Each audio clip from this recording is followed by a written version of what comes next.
Assalamualaikum warahmatullahi wabarakatuh. Anakku masih dalam materi substansi genetik. Sekarang kita akan coba membahas DNA dan RNA. Itu adalah merupakan isi daripada kromosom yang sebagai penentu pembawa sifat menurun dari induk kepada turunannya. DNA, deoksiribonukleat asid boleh. Atau Ananda mau mengatakannya ADN boleh juga, berarti dimulai dari asam. Yang tidak bermakna adalah NDA, itu tak boleh. Ya, kita akan lihat DNA.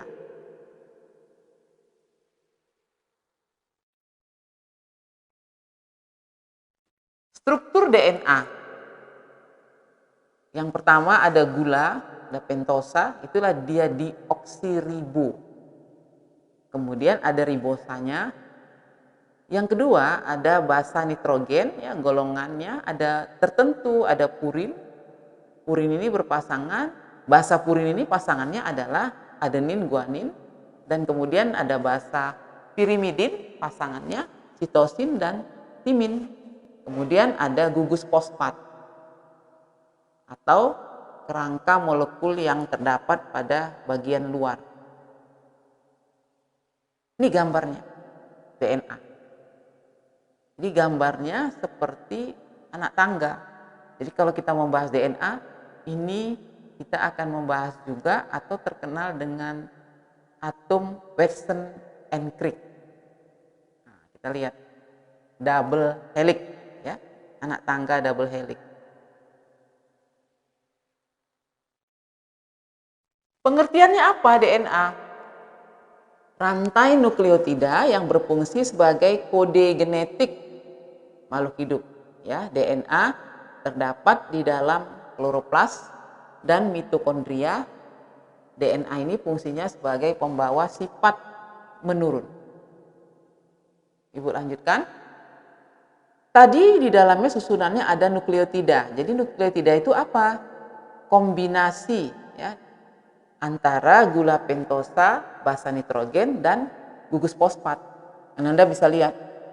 Sini ada basanya, ya, ada sitosin, kemudian ada adenin, ada timin, dan ada pirimidin. Ada masing-masing mewakili rumus-rumus daripada basanya. Next. Nah, itu DNA tadi. Jadi adenin pasangannya selalu dengan timin, sitosin dengan guanin. Fungsi sebagai pembawa informasi genetik, berperan dalam duplikasi diri dan pewarisan sifat.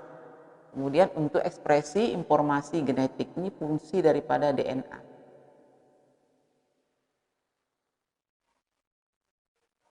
Kemudian setelah DNA kita akan lihat RNA. Apa ini? Ribonukleik asid atau asam ribonukleat.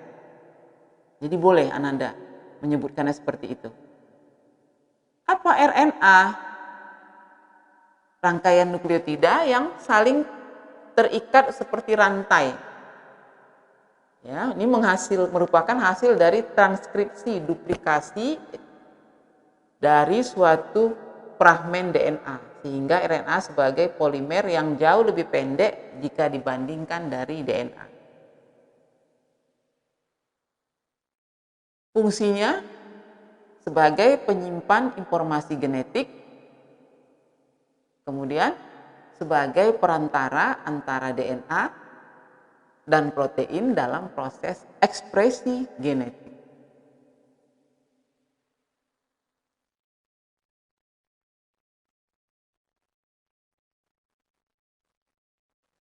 Nah, ini RNA strukturnya, ya, rantai tunggalnya.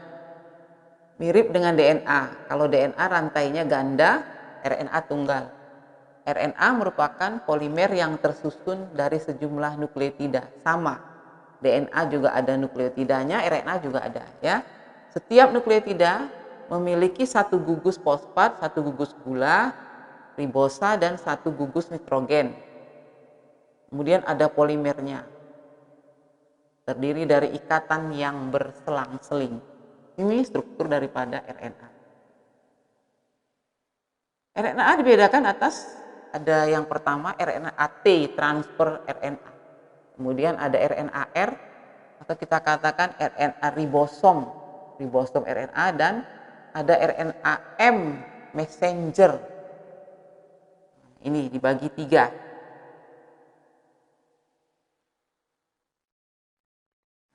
Kita lihat, kalau dia tRNA ada sejumlah ciri-cirinya, kemudian RNA-R juga ada sejumlah ciri-cirinya, itu yang tengah adalah RNA-R ya, rRNA.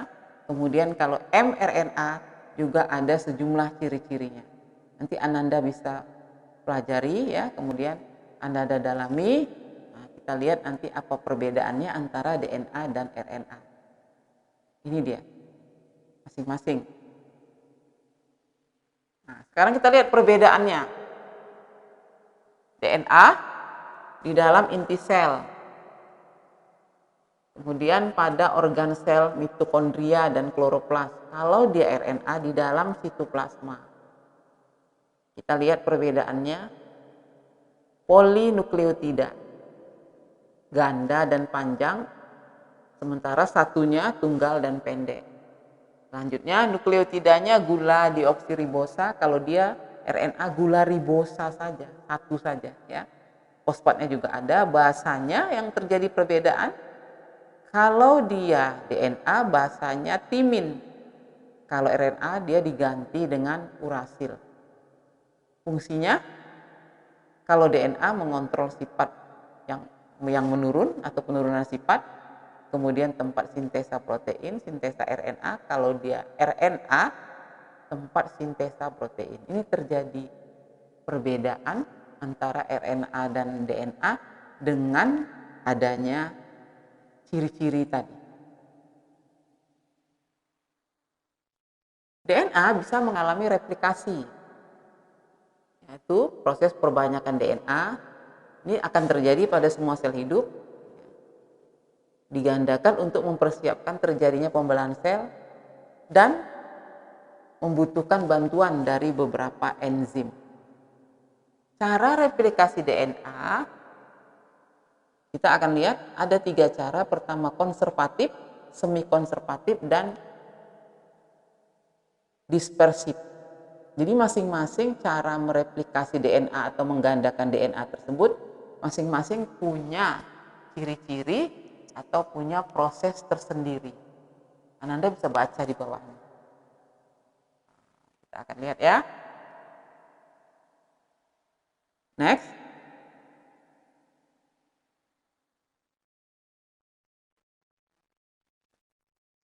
Replikasi DNA di prokariot dan eukariot. Di sini ada Ibu buat tabel ya. Kalau pada pro dan eukariot di komponennya ada perbedaan situ, kita lihat ya. Anda lihat ada nukleotidanya, kemudian ada replikasinya, kemudian ada asal replikasinya. Itulah perbedaan antara sel eukariot dan prokariot. Ada gambar di sebelah.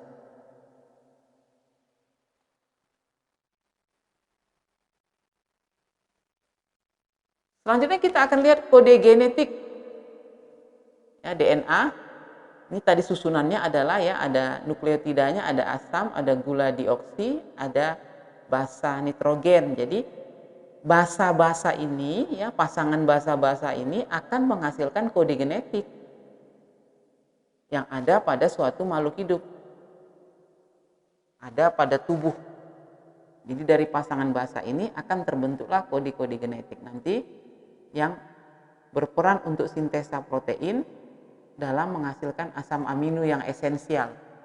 Kita lihat DNA, RNA, basa nitrogennya ya. Ada golongan purin dan ada golongan pirimidin. Itu udah dia. Anda boleh lihat ya, kita lihat. Kemudian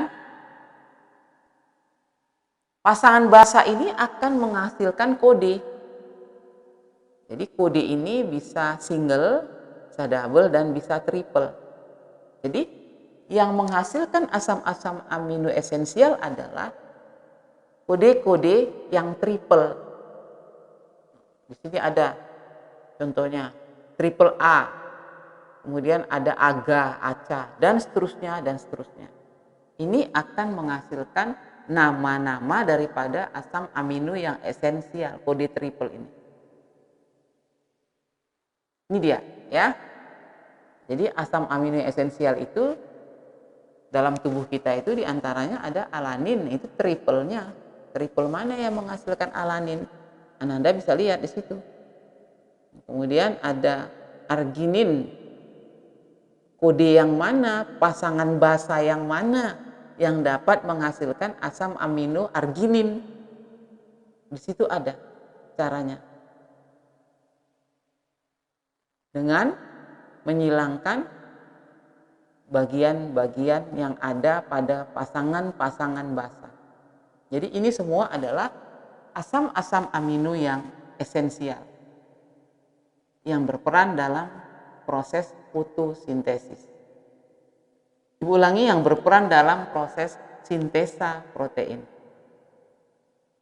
Nah, bagaimana ketentuan penamaan DNA? Ada sen, ada antisen, ya. Ada kemudian RNA, ada kodon, ada antikodon. Kita lihat. Nah, kalau dia pada DNA itu kodenya, kemudian ditranskripsi di RNA, kemudian ada fase translasi, inilah dia akan menghasilkan asam-asam amino yang esensial.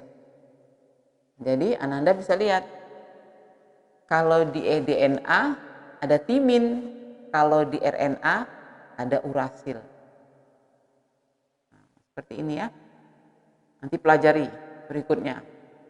Lihat referensi, baca referensi yang lain.